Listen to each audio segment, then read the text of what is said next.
Constant Moutamba, chef de l'État, boy démission naïe. Dans le conseil de ministres, Constant Moutamba, Azalaki Wan.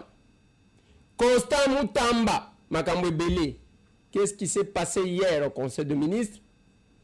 Et quelle est la position du chef dans la démission à Constant Moutamba? Yemoko Azawapi, dans ces numéros de l'émission. Masolona député. Masolona député général Mouozi, chef d'état-major. C'est comme ça, je pense. Il y a Uganda, Mwana Museveni, Oazaki Kokane Labiso. Ayaki lobi na Kishasa, ayeko sala nini. Et pour la nini Azawan. Ayeko sala coup d'état. Ayeko senga pardon. Qu'est-ce qui s'est passé? Qu'est-ce qu'il a amené dans ce numéro de l'émission? Masolona député.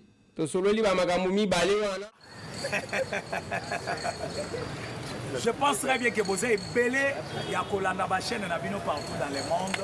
Il y a en Angleterre, en Espagne, Allemagne, France, Belgique, partout. Europe Mobimba, la Pessimino Tumbote, la Pessimbote, la mission des États-Unis. Moutamba sauvé par les chefs de l'État, Moutamba sauvé par les chefs de l'État. Vous voyez, dans l'émission à Lilo, vous voyez comment les chefs de l'État viennent de sauver Moutamba parce que Moutamba va chez la qui est magnon en Amaï. L'ennemi à la République démocratique du Congo, Balobi Moutamba Kobikate, il faut tout kangaye, il faut Moutamba à côté de prison, parce que Moutamba est en train de sauver la République, parce que Moutamba, Kazana Kati, il y a côté les Mela Kabila, Moutamba fait ceci, Moutamba fait cela. Il y a plusieurs choses. Oyo, Moutamba, Bazali Nakati, il y a Koinelaï. Et surtout, justice en Boka Nabiso, ils ont besoin d'un jeune Moutamba. Justice en Boka Nabiso, ils ont besoin. Il y a Kozalana ministre au roi pour ça Moutamba. Et c'est que moi je peux vous dire, et c'est que moi je peux vous confirmer que le chef de l'État a outil au niveau de la décision. Parce que dans la cabale, Oyo Bamontaki, cabale les alliés Kota Bolade, Nakati Abatoyo, Bazana vision chef de l'État. Cabale les alliés Kota Bolade, Nakati Abatoyo, Bazani, ça là par tous les moyens que le chef de l'État a comme la vision, le chef de l'État a comme les locaux, Azali compensé. Parce que les chefs de l'État na vision, au Sobo Taliba, tout Bazana vision chef de l'État, Bazali pour incriminer Batouana de façon que Batouana Baloma na Bakos na Bango. Le lengue Bazali pour attaquer Moutamba. Le lengue Bazali pour ça là, nous sommes Moutamba ne soit pas ministre ou bien Moutamba à l'Ongwana gouvernement Oyo. Et bato bazo bulisa Moutamba ezaka ka bato oyo bazana ka kuna ka oya wana kuna soko moni déjà mon bazo bulisa Moutamba yeba déjà que Moutana zana ka ya ba Rwandais c'est M23 aza membre ya ba M23 mais ici à Kinshasa na kati ya ba institution bokoye bango na émission na biso alelo pona kokota na profondeur ya masolo la pesimote na bandeko tout bazolanga aux États-Unis d'Amérique ba bazolanga na Brésil ba bazolanga en Espagne et bazolanga Brésil Canada plutôt pas Espagne Canada ba bazolanga na Mexique pe kuna na Los Angeles na bosani bangote na bosani bandeko bazana Washington te surtout ba nyonso basalaka na Maison Blanche na pesi tout côté na ebi vraiment que bozali ebele ya kolanda Stani Boy Chindwa kubaza lolenge nazo ebisa bino le dossier Constant Moutamba ezana kati ya pour chauffer makasi ici en République démocratique du Congo na ebisa bino na ba émission na koya kokota na profondeur ya dossier Moutamba pour vous montrer qu'est-ce qui se passe entre Moutamba, l'Assemblée nationale et consorts. Parce que Batouana, bien qu'avec Moutamba, nos idées, basali communiste des jeunesse, basé au Lingabala qui est la chef de l'État, que non, jeunesse aux Oligos change, les classes politiques aux Olinga, au régime Ramo, Talabato Yoliko, la classe politique, et Zaliba, Tozobenga Banani, Bazali. Bato baza ba incapable ba kokate baza boyena boy donc bazana ba biloko ebele o balingi bala kisana chef de l'État bazana biloko ebele oyo balingi baloba na mokonza mboka keno kokende na direction wana te na pesi mbote na ba union so bazali awa na kati Afrique surtout bandeko bazana Côte d'Ivoire bandeko bazana Sénégal bandeko bazana Cameroun Centrafrique pe Gabon na bosalité ba bazana Congo Brazza Zambie pe Tanzanie Afrique du Sud Angola na pesi bino tumbote na yebi vraiment que bozali ebele ya kolanda stani bon chiko ko bazali ko motombo na pesi pe mbote na bandeko bazali kolanda biso na Grand Bandundu bandeko bazolanda biso na est de la République Kasai na pesi mbote na bandeko ya Équateur pe bazolanda biso na Grand Katanga et pe Congo central Kinshasa na bosani bino te na yebi vraiment que bozali ebele ya lolenge bozali kolanda biso awa bomoni le fils de Museveni okoyeba pourquoi ayawa pe lisusu après les dossiers de Constant Mutamba tokosolola les dossiers ya fils de Museveni oyo aza na kati ya République démocratique du Congo soki boyebi te bakongole ebele bazali komituna pourquoi le fils de Museveni est arrivé ici nazongi na dossier ya Constant Mutamba. Le problème ya Constant Mutamba azali kokufa mpona peuple bango tu bavandi basali kabale na bango basali plan bamoni ke Mutamba ke ya koinse biso bo toke boye Mutamba koinse tozongi bo et surtout les problèmes ya mbongo oyo babandeki kofuta ba magistrat na maboko eloko wana c'est là où il y a la guerre. Et là, vous voyez que ça, que moi, la crucifié bien, c'est le dossier à Kabila. Parce qu'il y a le gens du PPRD. Oyo Babanda qui connaît qu'un jour, Kabila peut être jugé. Un jour, Kabila peut être aux arrêts. Le lendemain, les locaux, Constant Mutamba, petit courage. Il y a des dossiers, il y a des dossiers dans le Sénat. Et si vous voyez les sénateurs, la carte, il y a des bureaux, la mission assemblée. Des places, ma réunion sur Bandeli. Liwa Mutamba zo kufe bandeli nde kuna na dossier ya Kabila. Babanda ki koyina ye. Babanda ki koluka place ya kokota, place ya kosala nini de façon que ba étouffer. Leo moni ba ye ko so occasion. Dossier ya Kabila beti et pesi trouble la Kanaba. Et au moment va activer les dossiers plus vite parce que les gens pensent que bazo combattre le chef de l'État ou bien bazo combattre non. Baza na kati ya combattre la République démocratique du Congo. Je vous donne un exemple. Kamere au moment les loso qui va retirer passeport à Kamere, va bloquer. Ce n'est pas pour eux. Kamera abimia wa ebisi biso que non. Batu bakufi na moba 318. Batu bakufi boye, batu basali boye, batu basali boye. Et il y a même des Congolais. Oyo babanda qui peut croire déjà dans l'Europe. Et tout ce que Kamere faisait, c'est de créer les piscoses dans le mitou ya ba Congolais. Et les piscoses que Kamere créait dans le mitou ya ba Congolais, c'était pourquoi? Les piscoses créées, c'est pour montrer aux gens, pour montrer au monde que non, voilà les Congo, investir, Congo à la sécurité, Congo, vous allez mourir si vous venez au Congo. Et voilà vous les gens qui protègent les Tanganyika, il faut laisser les Tanganyika que l'M23 les retire. Parce que le fait de dire tout simplement qu'on a tué 318 personnes à Tanganyika, tant que les gouverneurs de Tanganyika. Nombre de personnes, mais toi qui es de l'Est de la République, vous connaissez quand même le nombre de personnes au Yobakufina Tanganyika.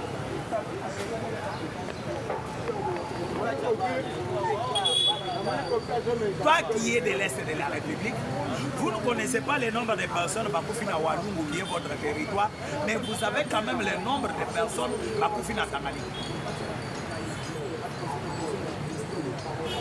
Et le lendemain, c'est que moi je peux vous dire. C'est que moi je peux vous dire. Et ça que Kamere a yebi plan à son salle. Kamere a yebi ma kamwaza la katia pour ça. Kamere sait bien que ceux qui n'ont pas été bourrés, ceux qui n'ont pas été bourrés, écoutez. A yebi. A yebi. Et maintenant, pour créer piscose na mitu abatu boyebi abetaka eloko ya Katana. Oh non, Katana est sous contrôle du M23. Tout le monde les commandants pacifiques Masuzu. akenda tina bisika oyo caméra alobaki ezabo tomona ba M23 quelques jours après l'endroit est tombé dans maboka ba M23 toye na Bukavu même chose quelques 3-4 jours après Bukavu est tombé dans maboka ya ba M23 et maintenant abetiango lisusu pona moba denga betiango na moba il faut que s'attendre na eloko moko il faut to s'attendre na eloko oyo kokoma et si vous ne savez pas moi j'ai toujours moi ce que j'ai analysé c'est comme si M. Vital Kamerhe a la communication pour l'M23. Pourquoi j'ai dit pour l'M23? Et si vous allez bien voir, comment on a que Soka Lobby, il faut place en écho à Maboko à Bambouna. Soka Lobby, il faut millions d'écho à Maboko et à Baïdemi. Pourquoi ça la camp? À ça la camp, tant que l'Est de la République est dans maboko à M23. Caméra tikala kopesa biso nombre ya bato oyo bakufi déjà à l'Est. Caméra pesa biso nombre ya bato bakufi na Walungu au ezali territoire nae. Caméra n'a jamais parlé de ça. Mais aujourd'hui on va Vital Kamerhe nous donner l'effectif ya bato moba. Tant que Tanganyika ezana visé ya ba M23. Les M23 bazana kati ya viser Tanganyika, Kabila na bato nae bazo viser Tanganyika. Mais Kamerhe a créé piscose na mitu ya ba soda oyo bazana Tanganyika. Au moni même le porte-parole armé abimi alobino biso wana moba bato bakufi. Mais bato yo Kamerhe azali koloba na kati ya perchoir assemblée nationale bakufi. Baza banaki.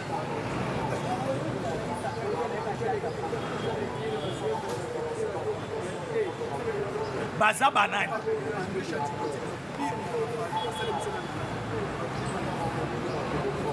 Le lenge tozo solo na bino bola na ngadi.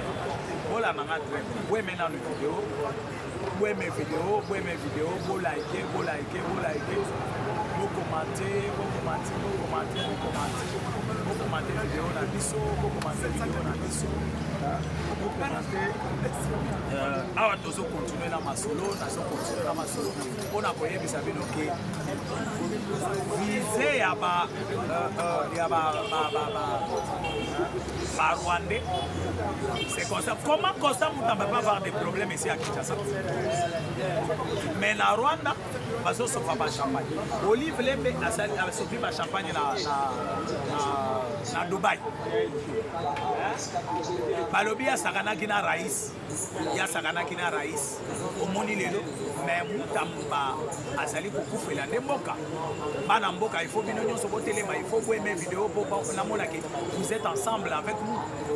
Et vous nous encouragez. Il faut partager vidéo, il faut liker, il faut commenter. On est ensemble. On est ensemble.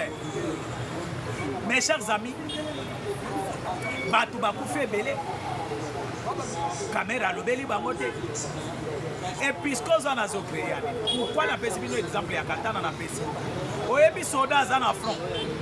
Yo yebi ça que négocio vivre nous a déjà là-bas. Ennemi na baza déjà place sur ça.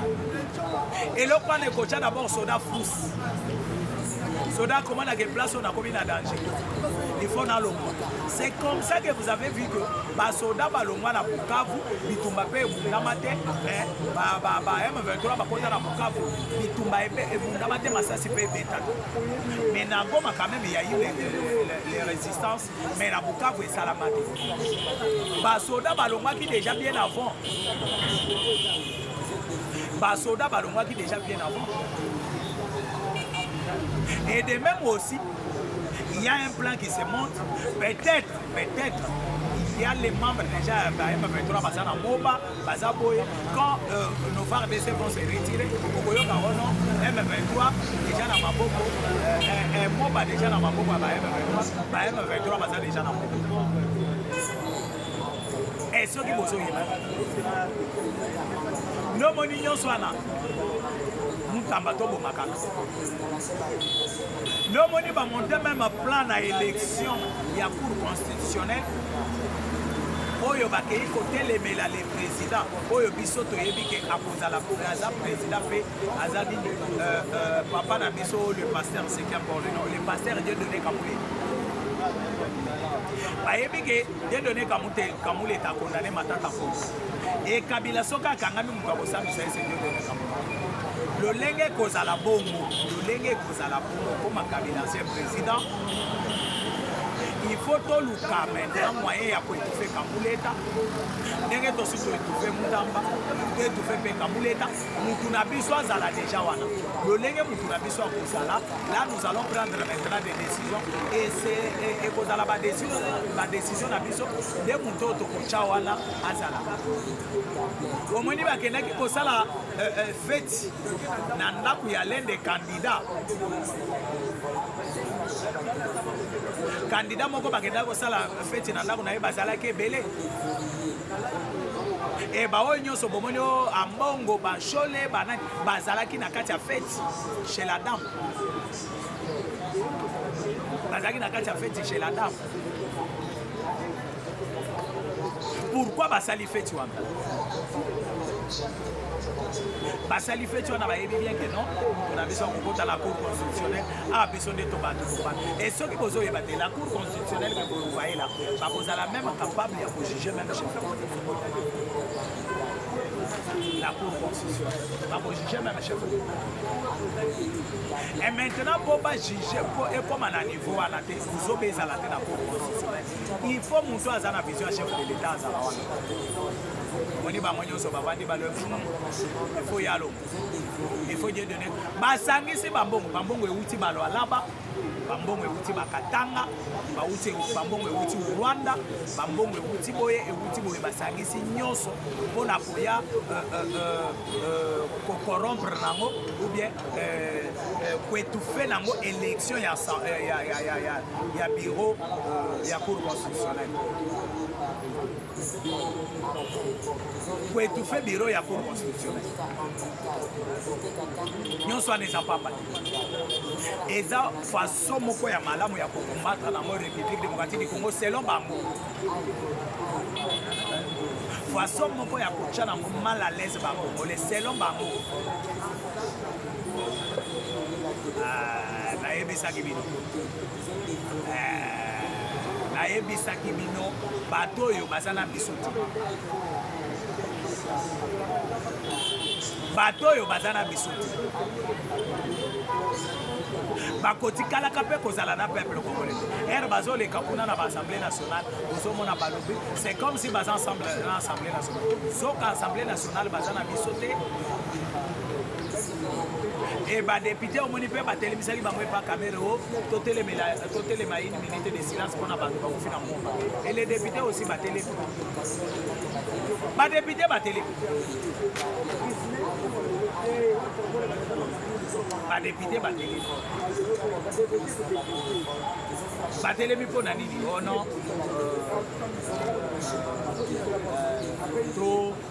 totelema une minute de silence pour na bantu bakofina momba. Est-ce que vous avez vérifié et trouvé que Bato Bakoufi n'a pas?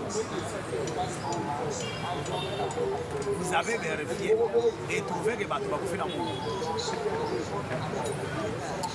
Personne qui t'ose solo là, personne qui t'ose la carte à solo là, voilà n'a pas très bien. Voilà n'a pas très bien. Déco. Bon, ça qui tient au solo, na choma. Par rapport à ça, il y a même des gens au cabinet du chef de l'État, la Cour constitutionnelle. Oyo bazala qui est impliqué. Oyo bazana chef de l'État comme si bazana mais bazolinga bacha muntu na Cour constitutionnelle. Oyo bango bakobanda contrôler. Intention ni nezo sala bango pour bacher la biso muntu oyo bango bakobanda contrôler. Pour ça na bango ezali. Objectif na bango ezali. C'est pour combattre les chefs de l'État. Mais avant d'aller dans la cabinet, bisonde ba membre du cabinet, bisonde ba directeur du cabinet, bisonde ba directeur du cabinet, bisonde ba conseiller spécial. Et on sait bien Mungu azali ko appuyer Musoba o eza na cour constitutionnelle. Eh bien aux jours à venir, tu pourrais posséder Congo. Pourquoi pourquoi vous avez la fête dans ta est-ce que ma poste est à l'État, ma poste de responsabilité est à l'État et comme parce que Obimakana mwana ya Moutouana, les ont récompensé Moutouana parce que Obimakana mwana Moutouana, il faut récompenser Moutouoyo parce que mwana na ye azala galanga. Mais vous voyez que l'eau ça a des conséquences. Ça a des conséquences, mes chers amis. Nayebi ke to kende malembe na suka ya émission. Tozo kende malembe na suka ya émission na biso. Awa nazo yebisa bino.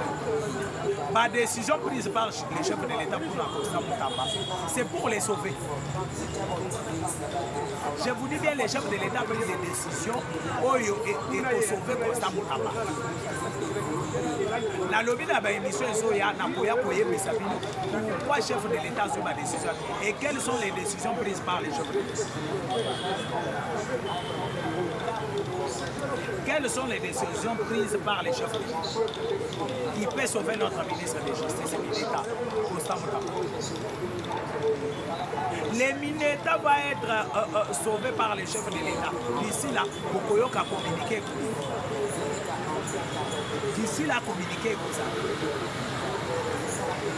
Au moins, le chef de l'État, le chef de l'État ne parle pas dans ma campagne. Au moins, il va Aligata la mayele na bango place ekosuka. Place bango bakosuka sekonde ya bali. Place ya bango bakosuka les chefs de l'État soit. Mes chers amis, kaka lolenge tozala kati ya kosolola na bino. Kaka lolenge tozala kati ya kosolola na bino émission oyo. Mokonzi mboka Félix Antoine Tshisekedi Tshilombo. Délégation déjà aux États-Unis d'Amérique. On a dit le vendredi prochain. Le vendredi prochain, il est entre les États-Unis et la République démocratique du Congo. Oyo est signé par les deux ministres de l'Intérieur et des Affaires étrangères. Les deux ministres des Affaires étrangères. Oyo Bokomo na Lolenge Kani. Bango déjà basa au courant de tout. Il faut étouffer maintenant la Cour constitutionnelle. Et c'est la Cour constitutionnelle de Bakoki Kosala na facilité dans un bref délai de façon que l'élection est à la organiser la pression chef de l'État à l'Omwana pouvoir et à la Boyana. Parce qu'ils ont des plans. Ceux qui battent ça les locaux battent un plan. Mes chers amis, le lenge tozo solo la bino bandeko ko bozala na kati ya Kolanda Staniboyo. Mon numéro est plus de 143. Bona ba oyo ba kobenga na WhatsApp. Même ba oyo ba kobenga na normal. Même ba oyo ba kozana na posa ko komanda zali ko senga na bino bo s'abonner, bo liker, bozala ebele na ba like na bino. Bozala épelé na ba partage na bino. Mon numéro est plus de 143 82 75 76 085 plus de 100 82 75 76 085. Donc c'est ça mon numéro. Naebi beaucoup d'analo sur la makambo epelé sur makambo na utikoloba pona lelo nazali kosuka ciao bye.